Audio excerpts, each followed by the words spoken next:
welcome to God's 5 Minutes with Pastor Ed Wilson. Reach him at gods5minutes@gmail.com. Now, here's Ed Wilson with God's 5 Minutes. Hello, friends. The second chapter of 1 Samuel contains texts about Eli, who was high priest of Israel. From all we have in the Bible, it appears that Eli was a good man.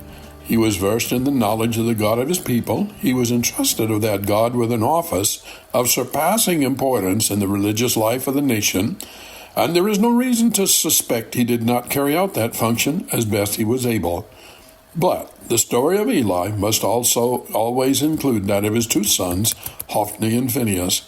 The text says concerning him, "Now the sons of Eli were sons of Belial. They knew not the Lord."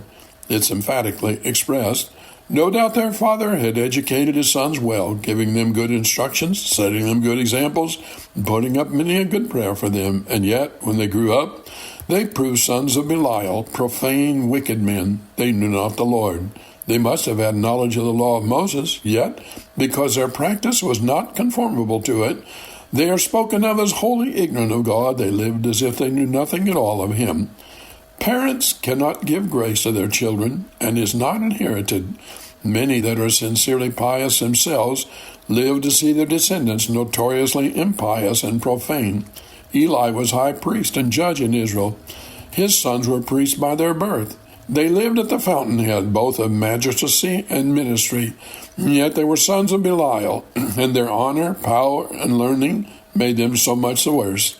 They did not go to serve other gods, perhaps because from the house of God they had their wealth and dignity, but, which is worse, they managed the service of God as if they had been one of the useless deities of the heathen. It is hard to say which dishonors God more, idolatry or profaneness, especially the profaneness of the priests. Would God this unhappy story had its beginning and ending in that far-off time and place?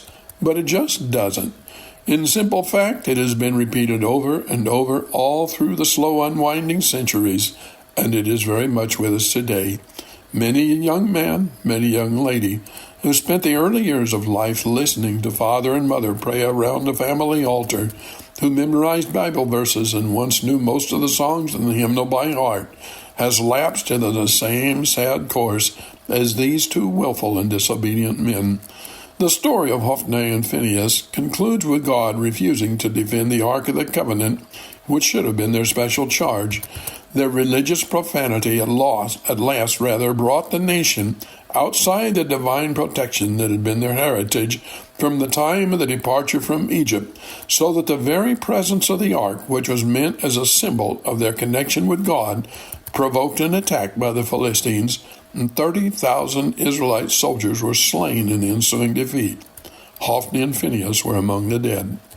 One wonders what must have gone through their minds at the dreadful carnage before them, as the Israelite heroes fell one by one, as they saw every strategy, every brave resistance of their countrymen overcome, and the defenders trampled down and destroyed beneath the onrushing horde, as the hoarse battle cries and flashing swords of the remorseless enemy came nearer and nearer.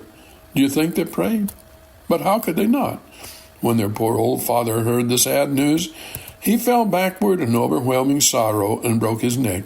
His sons had had opportunity to know much more about God than so many do, and yet despised His path. And what was their reward? It was was it really some cuts of meat, the chance to oppress their fellows, an evil conscience? They led finally to the loss of everything. Their experience stands as a solemn warning of how Belial works.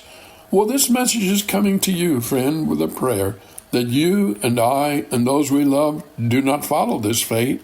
Let us instead use the things that God has given us opportunity to learn about Him, and let us walk in the ways of peace and truth. Have you talked to Him today? You have been listening to God's 5 Minutes with Pastor Ed Wilson.